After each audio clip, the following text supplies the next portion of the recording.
Dinosaurs, जो रेंगने वाले जीवों के वंशज थे, लेकिन आकार में बहुत ही बड़े। डायनासोर्स ने पृथ्वी में बहुत ही लंबे समय तक राज किया। करीब 14 करोड़ सालों तक इस धरती पर इन दैत्याकार छिपकलियों का राज था। परंतु उसके बाद क्या हुआ? आखिर ये डायनासोर्स कहाँ विलुप्त हो गए? आखिर वो कौन सी घटना थी जिसने इनका नामो निशान मिटा दिया? इसे जानने के लिए हमें समय में फिर से पीछे जाना होगा। तो आइए चलते हैं आज से 6.5 करोड़ साल पीछे। आज से करीब 6.5 करोड़ साल पहले धरती का मौसम काफी सुहाना था। चारों तरफ पेड़ पौधे, सूरज की धूप, समुद्र से आती ठंडी ठंडी हवाएं और ये डायनासोर। परंतु यहाँ डायनासोर के अलावा एक और प्रजाति भी था जो आकार में बहुत ही छोटा था और ये आज के चूहे जैसा दिखता था। असल मायनों में यही हमारे प्राचीन पूर्वज थे और आगे चलकर हम इन्हीं से विकसित होने वाले थे। ये थे मैमल्स, यानी स्तनधारी जीव। आपकी जानकारी के लिए मैं बता दूं कि डायनासोर्स अंडे देते थे, लेकिन मैमल्स अंडे नहीं देते हैं। हम इंसान भी एक मैमल हैं। उस वक्त ये मैमल्स डायनासोर्स के डर से जमीन के अंदर बिलों में छुप कर रहते थे और इनकी यही खासियत इनके लिए वरदान बनने वाला था। जब ये सारे जीव आराम से धरती में अपना जीवन बिता रहे थे, उस वक्त एक 10 किलोमीटर के डायमीटर वाला एक एस्टेरॉयड सीधे धरती की ओर बढ़ रहा था। धरती के ग्रेविटेशनल फील्ड में घुसते ही इसका रफ्तार एकाएक और तेज हो गया। प्रत्येक सेकंड के साथ साथ ये धरती के करीब और करीब बढ़ता जा रहा था। करीब 70,000 किलोमीटर प्रति घंटे के रफ्तार से यह धरती के वायुमंडल में प्रवेश करता है। धरती के वायुमंडल में घुसते ही घर्षण की वजह से ये एक आग के गोले में बदल गया। इसकी चमक इतनी अधिक थी कि इसके 800 किलोमीटर के रेडियस में आने वाले सभी जीव पूरी तरह से अंधे हो चुके थे। ये जीव इसे देख नहीं पा रहे थे, लेकिन वो इसे महसूस कर सकते थे। एस्टेरॉयड जमीन से टकराता है और एक बहुत ही भयंकर विस्फोट होता है। ये विस्फोट इतना शक्तिशाली था कि इसके टकराते ही पृथ्वी की लाखों मीट्रिक टन धातु अंतरिक्ष में चला गया। विस्फोट वाली जगह पर एक 180 किलोमीटर चौड़ा और 20 किलोमीटर गहरा गड्ढा बन गया। इस गड्ढे का सारा मैटर आसमान में धूल के एक बड़े बादल का निर्माण किया। इतने बड़े टक्कर की वजह से भूकंप की तरंगें धरती के क्रस्ट में कई किलोमीटर दूर तक चली गई। इस वजह से समुद्र में विशालकाय लहरों का निर्माण हुआ और एक के बाद एक सुनामी की लहरें चारों तरफ बढ़ने लगी। धरती के महाविनाश की प्रक्रिया का आरंभ हो चुका था। इस विस्फोट में रेडिएशन की मात्रा इतनी बढ़ गई कि इसके 800 किलोमीटर के दायरे में आने वाले सभी जीव जलकर पूरी तरह से राख बन गए। पादपों के अंदर मौजूद सारा जल इस गर्मी के कारण भाप में बदल गया। इस महाविनाश में उड़ने वाले जीव इन जमीनी खतरों से बच गए थे, लेकिन ये तो बस महाप्रलय की शुरुआत थी।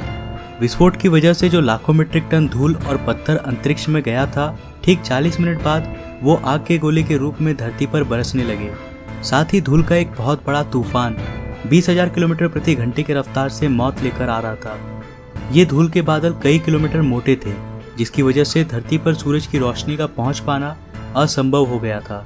कई सालों तक धरती पर सूरज की रोशनी पहुंच ही नहीं पाई और इसके परिणाम स्वरूप धरती पर पेड़ पौधों की लगभग सारी आबादी खत्म हो गई थी। इस बादल ने धरती को चारों तरफ से ढक लिया था। विस्फोट के 90 मिनट्स बाद धरती का तापमान 150 डिग्री सेल्सियस तक चला गया। इसकी वजह से जो डायनासोर विस्फोट के इलाकों से बहुत दूर थे, वे भी इस गर्मी से बच नहीं पाए। इस महाप्रलय में धरती के कुल 75% आबादी पूरी तरह से साफ हो गई थी, लेकिन यह महाप्रलय किसी के लिए फायदेमंद साबित होने वाला था। डायनासोर का अंत एक नए प्रजाति के लिए सुनहरा अवसर था। मैमल्स, इन्होंने खुद को इस महाविनाश से बचा लिया था। अत्यंत गर्मी से बचने के लिए ये जमीन के अंदर रहने लगे और जिंदा रहने के लिए इसने सब कुछ खाना शुरू कर दिया। इन डायनासोर्स के अवशेष आगे चलकर हमें भविष्य में मिलने वाला था, जिससे आज हम इनके अस्तित्व का अनुमान लगा सकते हैं। महाप्रलय के कुछ लाख साल बाद अब धरती पूरी तरह डायनासोर से मुक्त हो चुकी थी और धरती पर एक नई शुरुआत की प्रक्रिया चल रही थी। इस नई दुनिया में हमारे प्राचीन पूर्वज समय के साथ साथ विकसित हो रहे थे। अब ये आकार में पहले से काफी बड़े हो चुके थे, परंतु ये अब भी दिखने में हमारी तरह बिल्कुल नहीं लग रहे थे, क्योंकि इसे आगे चलकर कई अन्य प्रजातियों में विकसित होना था। आज से करीब 4.7 करोड़ साल पहले अब धरती का वातावरण लगभग पूरी तरह से आज के समान बन चुका था। इस वक्त धरती का तापमान 24 डिग्री सेल्सियस था और धरती का एक दिन करीब 24 घंटों का होता था। इस वक्त धरती के सारे महाद्वीप लगभग पूरी तरह जानी पहचानी थी। केवल एक नए भूभाग की रचना बाकी रह गई थी। धरती के टेक्टोनिक प्लेट्स में एक बार फिर से हलचल हुई, जो धरती के दो बड़े बड़े द्वीपों को एक दूसरे के पास ले जा रही थी। ये वही भूभाग है जहां आज इस वीडियो को देखने वाले अधिकतर लोग रहते हैं। ये है इंडिया, जो एशिया महाद्वीप की ओर तेजी से बढ़ रहा था। इन दोनों द्वीपों के आपस में टकराने की वजह से एक नए भू श्रृंखला का निर्माण हुआ, एक नई पर्वत श्रृंखला, हिमालय। और ये है दुनिया की सबसे ऊंची चोटी, माउंट एवरेस्ट। इस पर्वत श्रृंखला में गिरने वाला बर्फ आगे चलकर कई नदियों का निर्माण करने वाला था, जो भविष्य में दुनिया के लगभग आधी आबादी को पीने का पानी मुहैया कराने वाली थी। लेकिन यहाँ धरती पर अब भी कुछ कमी रह गई थी। धरती पर अभी भी कोई चीज लापता थी। वे थे हम मनुष्य। लेकिन परिस्थितियां अब बदलने वाली थी। आज से 40 लाख साल पहले अफ्रीका के पूर्वी इलाके में एक नए पर्वत श्रृंखला का निर्माण हुआ, ईस्ट अफ्रीकन रिफ्ट वैली। ये पर्वत यहाँ आने वाले मानसूनी हवाओं के लिए एक अवरोध बन गई थी और इस वजह से यहाँ के जंगलों में बारिश आनी बंद हो गई। यहीं इसी जंगल में रहते थे एप्स। ये पेड़ के ऊपर रहते थे जहाँ उनको खाने की कोई कमी नहीं थी। इस वजह से ये हमेशा पेड़ों पर ही रहते थे।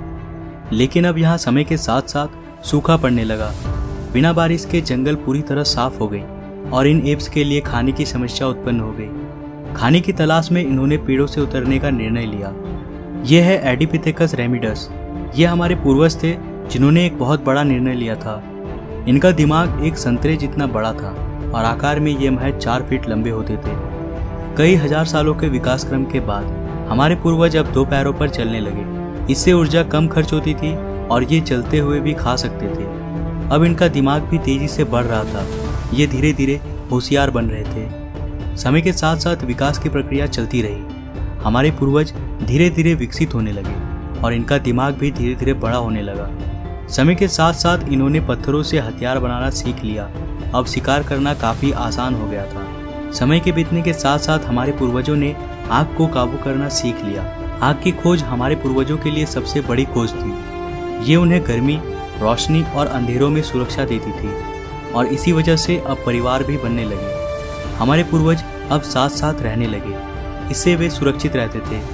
आग में पका मांस को चबाने में कम ऊर्जा खर्च होती थी और इसी वजह से ये ऊर्जा अब इनके दिमाग में खर्च होने लगी। हमारे पूर्वजों का दिमाग अब काफी बड़ा हो चुका था।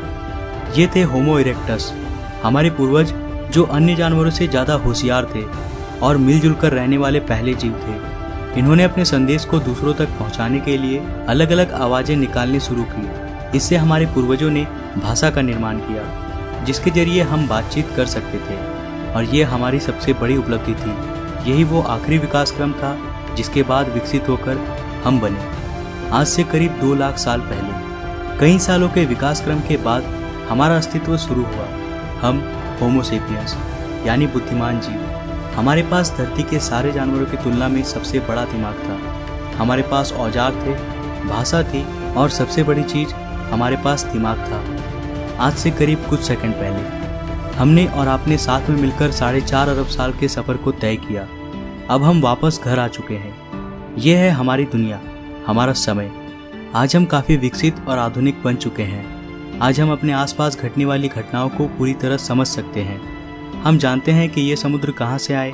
हम आज ये भी जानते हैं कि यह जमीन जहाँ हम खड़े हैं उसका निर्माण कैसे हुआ और आखिर में धरती में जीवन कहाँ से आया था।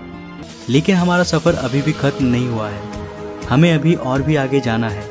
हमें इस संसार को और अच्छे से समझना बाकी है। तो आज के लिए बस इतना ही।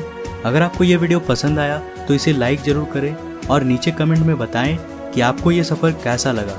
अगर आप नए हैं इस चैनल पे तो चैनल को सब्सक्राइब करने के साथ साथ नोटिफिकेशन बेल को भी ऑन कर ले।